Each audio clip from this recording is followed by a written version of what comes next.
नमस्कार प्रेक्षकांनो, मालिकेचा आजचा भाग खूपच जबरदस्त असा असणार आहे. कारण शुभा ही स्वीटीच्या पाठीशी खंबीरपणे उभी राहणार आहे. कारण कितीही कांड केलं, म्हणजे सीमा कितीही स्वीटीच्या विरोधात कांड करत असली तरीही शुभा मात्र स्वीटीची खंबीरपणे साथ देणार आहे, हे आपल्याला पाहायला मिळणार आहे. त्यासाठी हा व्हिडिओ शेवटपर्यंत पहा. तर इकडे गाडीने येत असतात दोघीजणी आणि त्याचवेळी गाडी तिथे मध्ये खड्ड्यात खूपच प्रॉब्लेम झालेला असतो आणि गाडी खूप जोराशी आदळते. त्याचवेळी शुभा म्हणते की आता तू काय बोललीस, म्हणजे रस्त्यामध्ये खड्डा होता, बरोबर आहे, गाडी सावकाश चालवा, पण आपण सावकाश चालवली पाहिजे. पण एक गोष्ट तुझ्या लक्षात येते का बघ, कारण काहीही झालं तरी नात्यामध्ये पण याच गोष्टी असतात ग सीमा. नात्यामध्ये पण एकमेकांना जपत, एकमेकांना सांभाळत, जर खड्डा आला तर तो खड्डा बाजूला करत पुढे जायचं असतं, हे सीमाला ती सांगत असते. सीमा मात्र पाहतच राहते. सीमाला या गोष्टीचा राग येत असतो, सीमाला पटत नसतं. तुम्ही मला का सांगताय, असं सीमाचं म्हणणं असतं. त्याचबरोबर शुभाचं असं म्हणणं असतं की काहीही झालं तरीही एक गोष्ट लक्षात ठेव की नात्याच्या बाबतीत ही जरा विचार करायला शिक, कारण तू प्रत्येक वेळेस अशाच पद्धतीनं वागत असते आणि त्याचा बाकीच्यांना त्रास होतो. सीमाला मात्र ही गोष्ट पटत नाही. समोर गेट असतं आणि त्या गेटच्या तिथे गाडी थांबवायला शुभा सांगते आणि मग सीमा रागानेच गाडीतून उतरून जाते. त्याचवेळी शुभा म्हणते किती झाले, तो म्हणतो 390 रुपये. तर शुभाला मात्र ही गोष्ट पटत नाही. शुभाचं असं म्हणणं, काय 390 रुपये? तेव्हा हो, तो ड्रायव्हर सांगतो की हो. शुभा म्हणते रिक्षावाले तर 100 रुपयात आणतात आणि तुम्ही एवढे पैसे सांगितलेले आहेत. हे दोघांचं बोलणं सुरू झालेलं असतं. शुभाला मात्र ही गोष्ट पटली नसते, कारण 100 रुपयाच्या जागी 390 रुपये द्यावे लागतात. मग शुभा 500ची नोट काढून देते आणि त्यांना म्हणते की सुट्टे पैसे द्या. इकडे घरामध्ये फुल प्लॅनिंग चाललेलं असतं, कारण कशा पद्धतीनं पुढच्या गोष्टी करायच्या आहेत, नक्की काय काय करायचं आहे, हे सगळं चाललेलं असतं. त्याचबरोबर प्रभाताई तिथं आलेली असते. ती सांगत असते की आता आपल्याला या पद्धतीनं सगळ्या गोष्टी करायच्या आहेत, हे त्यांचं बोलणं सुरूच झालेलं असतं. त्याचवेळी इकडे मितूला ती विचारत असते काय करायचं, नक्की आपल्याला काय केलं पाहिजे, हे त्यांच्या दोघींचं प्लॅनिंग असतं. आणि मग त्यांच्या विचारपूस चाललेली असते. त्याचवेळी सीमा तिथे येते आणि सेलिब्रेशनबद्दल यांच्या बोलणं चाललेलं असतं आणि सीमा म्हणते ठीक आहे, तुमचं चालू द्या, मी आलेच. आणि सीमा रागानेच तिथून निघून जाते. सीमाचा तोरा काही कमी झालेला नसतो. तेव्हा इकडे प्रभा विचारते, अगं मितू, हिला काही माहीत नाही आहे का? त्याचबरोबर काकाही मितूला विचारतात. ते म्हणतात काय माहिती असेल, माहिती. तर प्रभा येते आणि ती म्हणते की तिच्या नवऱ्यानेच ठरवलं आहे सेलिब्रेशन करायचं आणि हिला माहीत नसणार आहे. हा प्रश्न यांना पडलेला असतो. सगळेजण विचार करत असतात, कारण काहीही झालं तरीही महत्त्वाची गोष्ट असते ती म्हणजे यांची जी पद्धत आहे, सीमाची जी वागण्याची पद्धत आहे, त्या गोष्टीचा मात्र सगळ्यांनाच राग येत असतो. त्याचबरोबर सीमा रागानेच आता तिथून निघून गेलेली असते आणि आत येऊन ती पाहत असते. तर समीर इकडे फोनवर बोलत असतो. तो म्हणत असतो की प्लीज मला ना काही करून माझ्या भावाचं त्या दिवशी लग्न आहे आणि मला सुट्टी हवी आहे. मी काय करू, आजारी. अरे कसं शक्य आहे, आजारी तर मी आता सांगू शकत नाही, कारण काही झालं, जर मी आत्ता आजारी आहे म्हणून सांगितलं तरीही प्रॉब्लेम येणार आहे. मग माझ्या भावाचं लग्न आहे त्याच दिवशी मी आजारी आहे, ही गोष्ट पटतच नाही. हे त्यांचं बोलणं सुरू चाललेलं असतं. सीमा तिथे येते आणि त्याला विचारू लागते काय झालं नक्की, मला कळेल का, मला सांगशील का? सीमा मात्र अगदी डिटेक्टिव्हसारखे प्रश्न विचारत असते आणि तेव्हा समीर सांगत असतो. इकडे शुभा मात्र गाडीतच असते. ती अजून पैसे देत असते. सीमा तावातावाने निघून गेलेली असते. म्हणजे तुमच्या मुलाच्या लग्नाचं आमंत्रण द्यायला माझ्या आईच्या घरी गेलो ना, तर याचे पैसे तुम्हीच द्यायचे, असं इकडं सीमाचं असतं. आणि मग सीमा रागानेच आत निघून जाते. त्याचबरोबर इकडे शुभा आलेली असते आणि यांच्या सगळ्यांचं बोलणं चाललेलं असतं. काय करायचं नक्की, सेलिब्रेशन कशा पद्धतीचं करायचं आहे, या गप्पा त्यांच्या चाललेल्या असतात. आणि त्यातच तिथं या दोघांची भांडणं सुरू होतात. म्हणजे प्रभा आणि तिच्या नवऱ्याचं भांडण सुरू होतं. आता त्यांचं भांडण कशासाठी चाललेलं असतं, तर तुम्ही मला काय दिलं सरप्राईज आणि तुम्ही मला सांगताय की आता सरप्राईज काय द्यायचं आहे ते. अहो आजपर्यंत तुम्ही मला काय दिलेलं आहे. तर तो म्हणतो तुला दिलं नाही का अमेरिकेत गेल्यानंतर डायमंडचे इयरिंग्स दिल त्या. तेव्हा ती सांगत असते बरोबर आहे, गेली 28 वर्ष झालं मी फक्त त्या डायमंडच्या इयरिंग्सबद्दलच बोलत आहे आणि ऐकत आहे. हे बोलणं चालू असतं आणि त्याचवेळी त्यांच्या दोघांचं बोलणं चालू असतं आणि तेवढ्यातच तिथं शुभा येते आणि मग शुभा विचारू लागते काय झालं, कशाबद्दल बोलताय तुम्ही. तर ते सांगतात की नाही सेलिब्रेशन करायचं. त्यावरती शुभा म्हणते की अरे सेलिब्रेशन तर आपलं सुरूच आहे ना, आता या लग्नाच्या निमित्तानं रोज काही ना काही सुरूच आहे. मग इकडे सीमा मात्र आता समीरला विचारत असते, त्याच्यावरती दादागिरी करत असते, त्याला म्हणत असते की मला कळलं पाहिजे नक्की तुझ्या डोक्यात काय आहे. तेव्हा समीर सांगू लागतो की त्याच दिवशी महत्त्वाचा प्रोजेक्ट आहे आणि त्यामुळं मला काहीच करता येणार नाही. मला सुचत नाही आहे की मी काय केलं पाहिजे.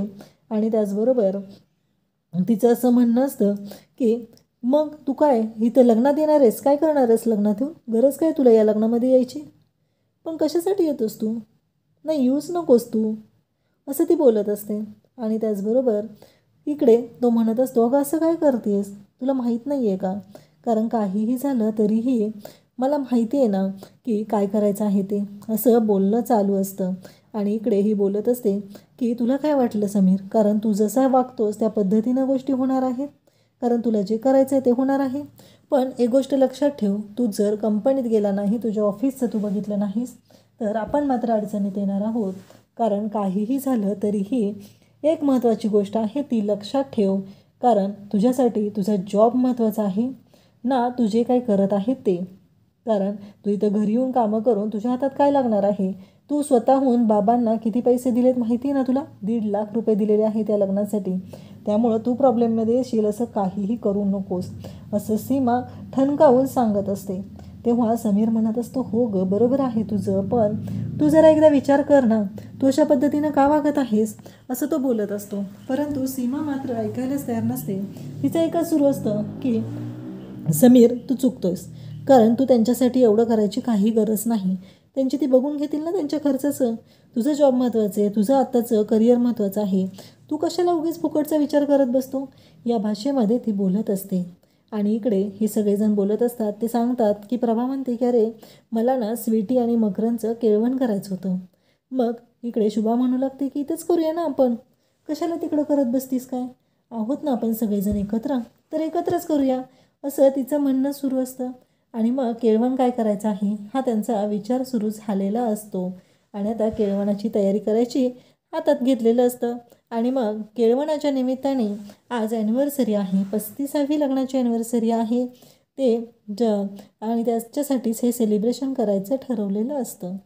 त्याचबरोबर हे सेलिब्रेशन आहे ते दणक्यात झालं पाहिजे असंही म्हणणं असतं. आणि इकडे समीर म्हणत असतो असं कसं काय म्हणतेस तू, मला माहिती आहे ना मी पैसे दिलेत काय काय केलं ते, तू असं काय बोलत असतीस प्रत्येक वेळेस, कारण काहीही झालं तरीही मला माहिती आहे ना काय करायचं आहे ते, तू नको मला सांगू. समीरला सीमा मात्र ठणकावून सांगत असते की त्या दिवशी तू लग्न नाही अटेंड केलंस तरी चालेल, काही फरक पडत नाही आहे, तू लग्न अटेंड केलंच पाहिजे असं थोडंच आहे, असं सीमाचं म्हणणं असतं.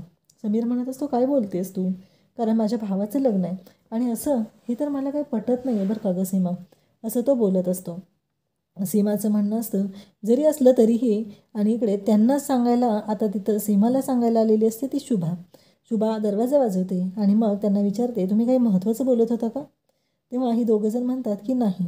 आणि मग ती म्हणते की मी ना बोलायला आले होते, आज ना यांनी सगळ्यांनी प्लॅन केलेला आहे स्वीटी आणि मकरांचं केळवण करण्याचा, त्यांच्या केळवणाची तयारी जोरदार सुरू केलेली आहे. सीमा तू भाजी बनव आणि त्याचबरोबर गोडाचं काय करायचं, बरं ठीक आहे राहू दे मी प्रभाताईला विचारते, असं तिच्या डोक्यात सुरू असतं. आणि इकडे समीर मात्र पाहतच असतो. आणि तेवढ्यातच स्वीटी येते आणि म्हणत असते की मी काहीतरी स्पेशल बनवू काच, असं स्वीटीच्या डोक्यातनं चालू झालेलं असतं.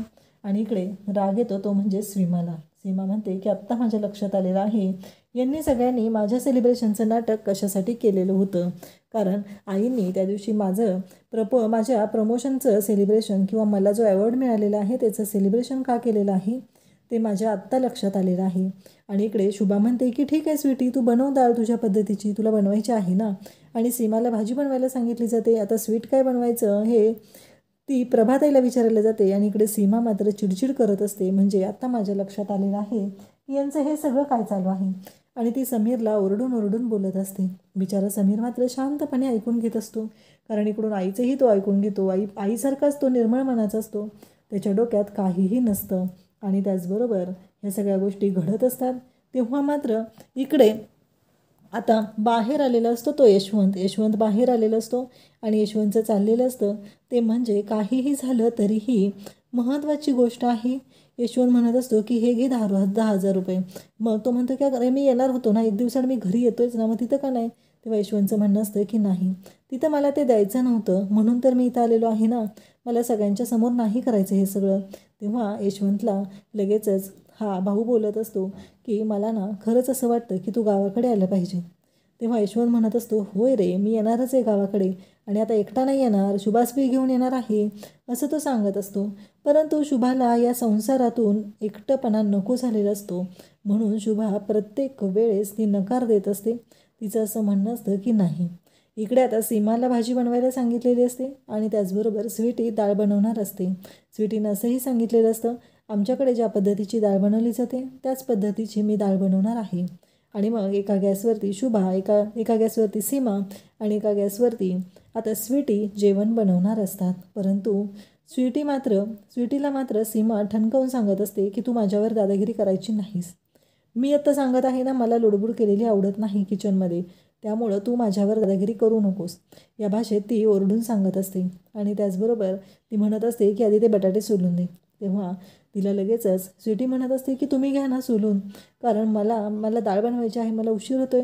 तेव्हा सीमा म्हणते की मी ऐकून घेणार नाही तुझं, तू वाटेल ते बोलशील आणि मी मात्र शांतपणे ऐकून घ्यायच्या गोष्टी अजिबात नाही, तुला हे स्वतःलाच करावं लागणार आहे, असं ती स्वीटीला सांगत असते. जोपर्यंत माझी बटाट्याची भाजी होत नाही तोपर्यंत तू काहीही करायचं नाही, हे सगळं त्यांचं बोलणं चाललेलं असतं.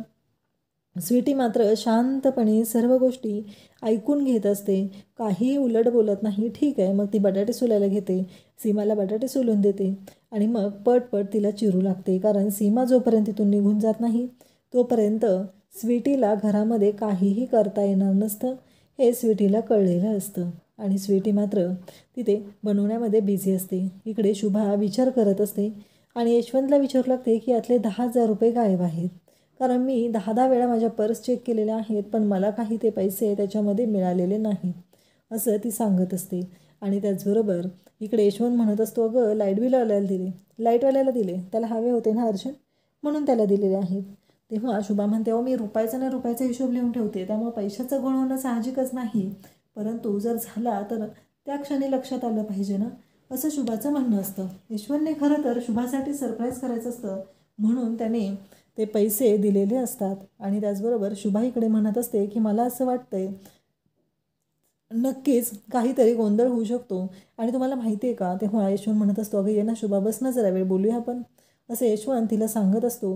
परंतु शुभा मात्र म्हणत असते की नाही हो, आज ना स्वीटी आणि मकरंदच्या केळवणाचा घाट आहे आणि स्वीटी तिच्या पद्धतीची डाळ बनवणार आहे, हे शुभा सांगत असते.